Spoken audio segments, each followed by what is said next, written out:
hair loss compensation. Let's talk about that. Hair loss compensation. Now, imagine this.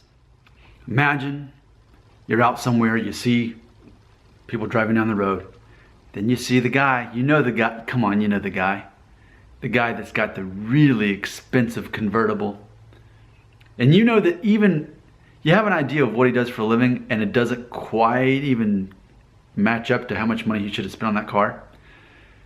You're like, even in where I used to work before the place shut down 2 weeks ago, there were certain people who made less money than me and they drove really nice brand new cars. Compensating. So let's talk about men compensating specific. So we all know the cliche, the stereotype, which I almost shouldn't call it that because it's just so true in my mind.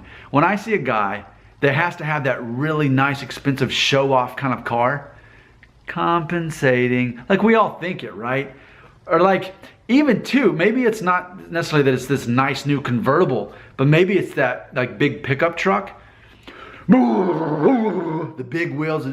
Like, hey, I love going to Monster Jam. I go to the Monster Truck Show once or twice a year in Nashville. I love it.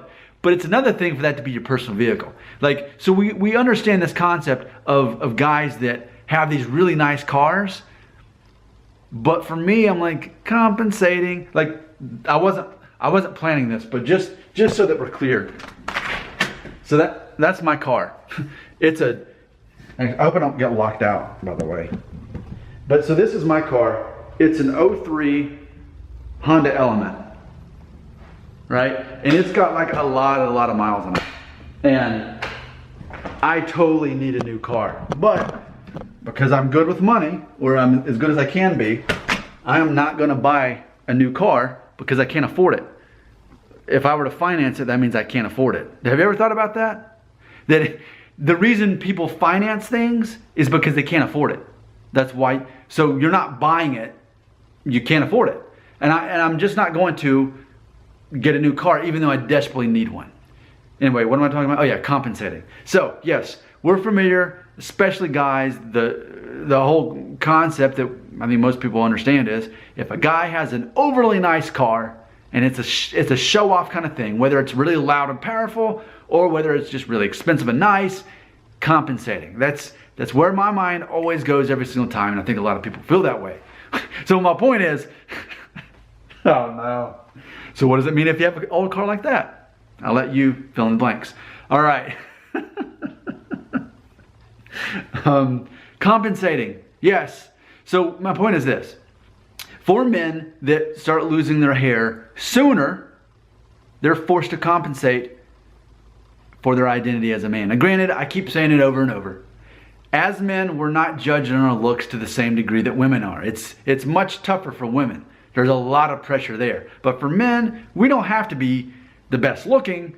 We don't even have to have our hair as long as we are, you know, all the things that actually matter to society. That you're kind, that you're helpful, that you're funny, that you're skilled and very knowledgeable in who you are as a person, that you are emotionally intelligent, meaning that you don't freak out about everything that goes wrong on the stupid traffic. I'm so tired of, you know, like that's not cool.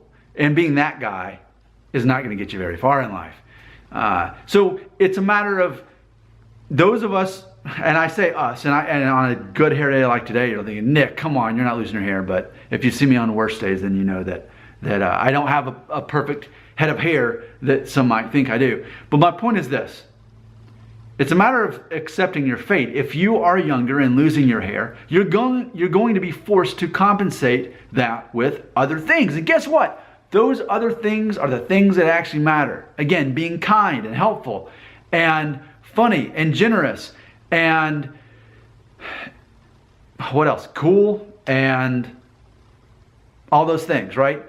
I've talked about them all the time in the videos. The things that we're actually judged by from society are the things that you're going to be forced to become. I would much rather be a guy.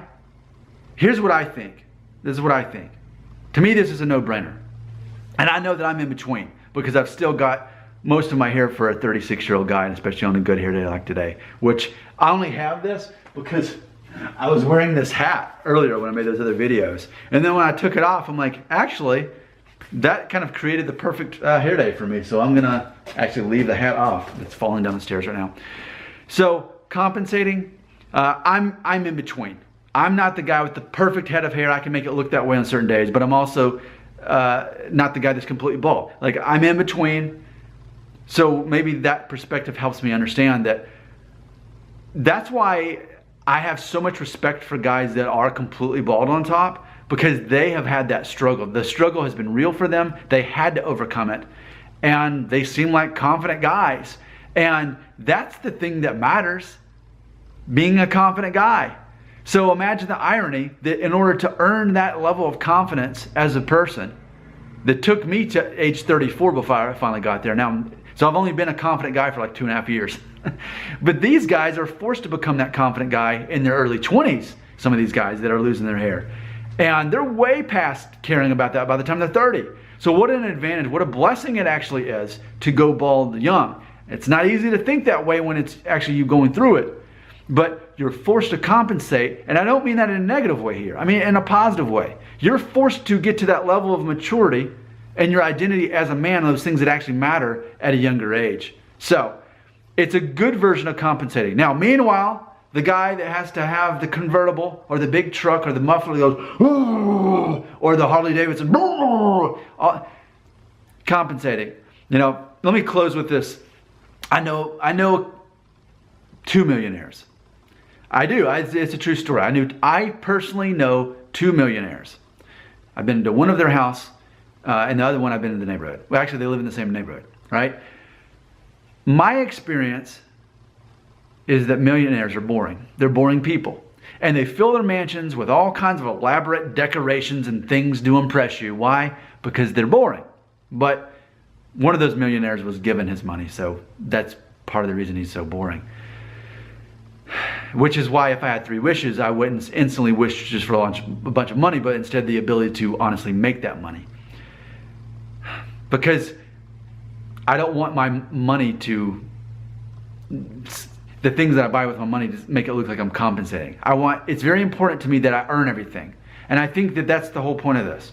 Men who lose their hair young, they have to earn their identity as a man that people are going to care about and respect and think is cool. The guy that's funny, the guy that's skilled, the guy that's entertaining, the guy that's helpful, the guy that's kind, the guy that's emotionally intelligent. He didn't just become that way.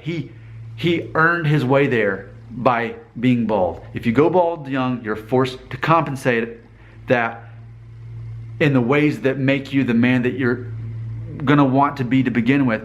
The man that other people, I'm still going through puberty. I should just end there. You already knew what I was going to say.